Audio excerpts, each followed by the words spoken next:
इस संसार के अंदर जब इंसान जन्म लेता है, 9 महीने गर्भ का कष्ट सहन करके बाहर आता है। 9 महीने तक उसके ऊपर पैर रहते हैं, सिर नीचे रहता है, आसपास से गंदगी होती है। प्रत्येक पल परमात्मा से विनती करता है कि है मालिक, ये मेरी विपदा हल्की करो। मैं बाहर आते ही आपका नाम पल पल लेता रहूँगा, कभी भी आपके नाम को नहीं बुलाऊंगा। लेकिन ज्यों ही वो बाहर आता है, सब कुछ भूल जाता है। इसी बात पर मैं एक छोटू भगत की कहानी आपके सामने सुनाऊंगी। कृपा करके आपको पसंद आए तो लाइक और सब्सक्राइब अवश्य कीजिए। सुनिए मेरी सच्ची कहानी, जो मैंने अनुभव की तथा अपने पड़ोस में देखी। हमारे पड़ोस में एक बनिया होता था, उसे मोरू हलवाई कहते थे। उसके 4 पुत्र थे। उनमें से पिछले नंबर का छोटू भगत था। जो ही छोटू का जन्म हुआ, त्यों ही वो गॉड गिफ्टेड था। परमात्मा ने उसे भक्ति करने के लिए ही भेजा था। मंदिर में जाना, पूजा करना, सबके काम आना, बच्चों में खेलना तो प्यार से खेलना, किसी के साथ लड़ना नहीं, झगड़ना नहीं। बच्चों में बैठता तो ज्ञान की बातें करता, परमात्मा की बातें करता। सुबह उठते ही उस समय पे, आज से 60 साल पहले, पानी का भी साधन नहीं था। लोग नेजू बाल्टी लेकर कुएं पर जाते थे, वहीं स्नान करते थे और वहीं से बाल्टी भर के घर ले आते थे। छोटू का ये रूटीन था जो हमने भी देखा। हम बच्चे थे, लेकिन हमारे दादाजी बताते रहते थे और हम अनुभव करते थे कि वाकई में छोटू जो है वो सच्चा भगत है। गृहस्थ आश्रम में होते हुए, सब काम करते हुए, सब जिम्मेवारियां निभाते हुए एक असली भगत, हमने उसको अपनी आंखों से देखा और अनुभव किया। सुबह उठते ही नेजू बाल्टी लेके बाहर हनुमान मंदिर वाले कुएं पे चला जाता। वहाँ जाके डेली रूटीन करता। उसके बाद मंदिर साफ करता, फिर नहाता कुएं पर और नहा धो के वहीं हनुमान मंदिर पर भजन पे बैठ जाता। जो ही सुबह होती, 7-8 बजते, छोटू अपनी नेजू बाल्टी लेके, 1 बाल्टी पानी लेके घर आ जाता।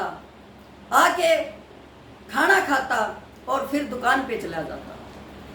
जितनी देर दुकान पे बैठा रहता, बड़े लगन और भाव से काम करता, सबको प्यार से बोलता, प्यार से व्यवहार करता।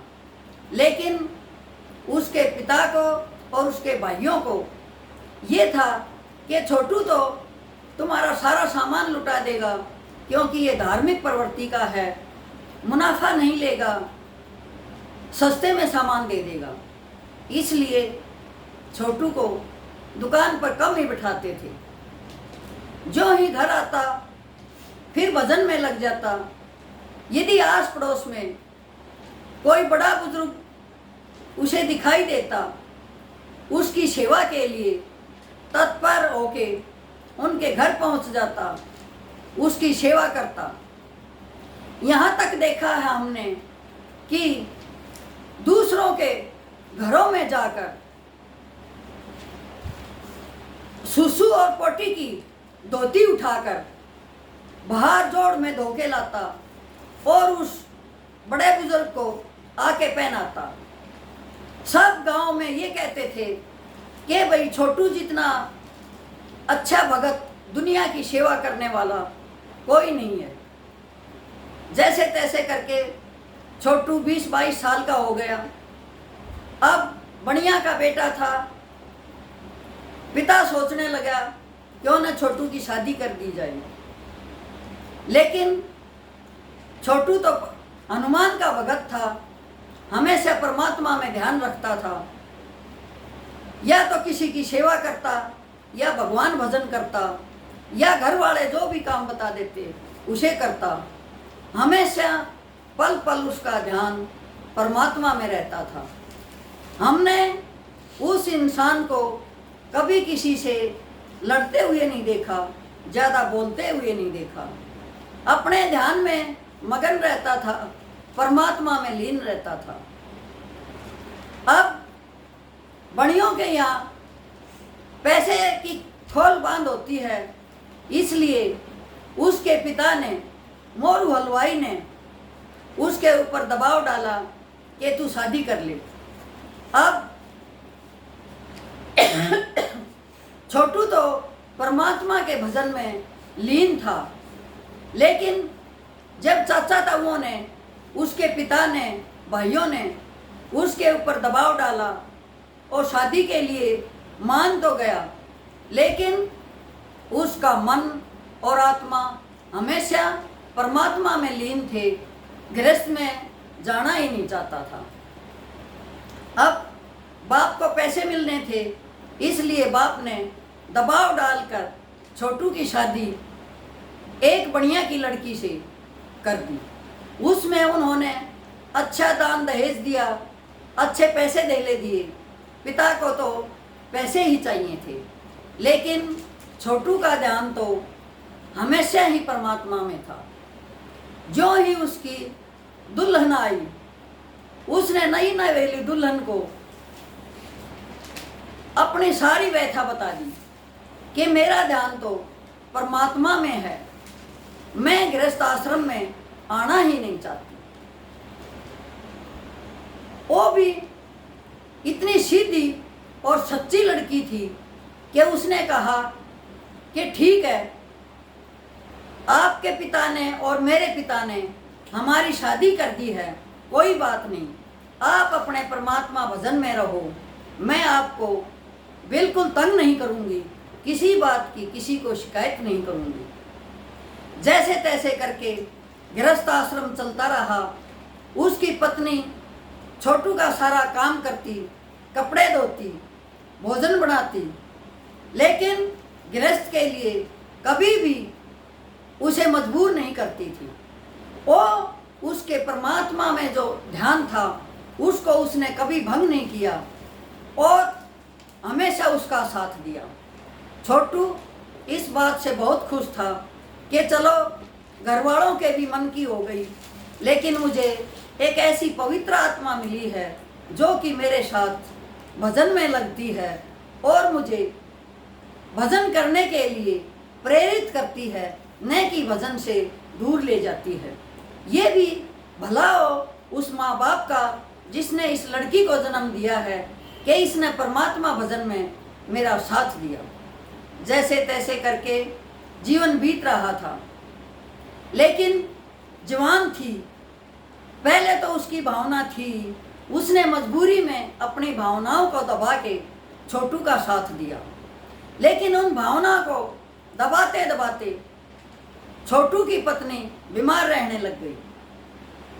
अब किसी को बता भी नहीं पाती थी और बताना भी नहीं चाहती थी, क्योंकि उसने अपने पति को वचन दिया था कि मैं आपका साथ हमेशा के लिए दूंगी, जब तक मैं जिंदा हूँ आपको गृहस्थ आश्रम के लिए कभी भी मजबूर नहीं करूँगी। इसलिए बीमार रहने लगी। अब छोटू भी या तो परमात्मा भजन करता या फिर पत्नी की सेवा करता। हमारी माँ तथा दादी बताती थी कि छोटू सुबह 3 बजे उठ के अपनी पत्नी की साड़ियाँ लेके जोड़ पर जाता और उसे धो धा के लाता, फिर घर आके पानी भी वहीं से कुएं से लेके आता, उसको नहाता, नहलाने के बाद उसके फिर कपड़े बदलता। एट लास्ट ऐसा हो गया कि छोटू की पत्नी चारपाई में ही सुसु पोटी करने लगी। अब छोटू ने परमात्मा का भजन करते हुए यही सोचा कि हे मालिक, मैं यही सोचूंगा कि एक देवी की सेवा कर रहा हूँ, एक पवित्र आत्मा की सेवा कर रहा हूँ। उसने भगवान समान अपनी पत्नी को समझकर उसकी सेवा की। रात भर जागता, रात को ही उसके जनाने कपड़े लेकर जोड़ पर जाता, कुएं पर जाता, वहाँ धो धा के साफ करके सुखा के फिर घर लेके आता। उसने जब तक वो जिंदा रही बहुत सेवा की। फिर कुछ समय के बाद, कई साल की बीमारी के बाद उसकी मृत्यु हो गई। छोटू ने बड़ा अफसोस मनाया, घर वालों ने भी मनाया, लेकिन उसका तो समय पूरा हो चुका था। लेकिन जब तक वो जिया उसने हमेशा ही परमात्मा के भजन में लीन रहा तथा अपने कर्तव्य से कभी नहीं हटा। अपनी नीयत उसने कभी नहीं बिगाड़ी। दुकान पे बैठ के उसने कभी किसी को दुख नहीं दिया। दुकान पे बैठता तो घर वालों को यही रहता था कि छोटू तो फ्री में भी हमारी चीज़ें दे सकता है। इसलिए उन्होंने कह रखा था कि महीने में एक दिन तू भूखों को खाना खिला दिया कर, लेकिन दुकान से फ्री में चीज़ मत दिया कर। छोटू ने ऐसा ही किया। एक महीने में मंदिर के सामने अपने कढ़ाई और अंगीठी लेके चला जाता, वहीं पर भोजन बनाता और भूखे प्यासों को खिलाता था।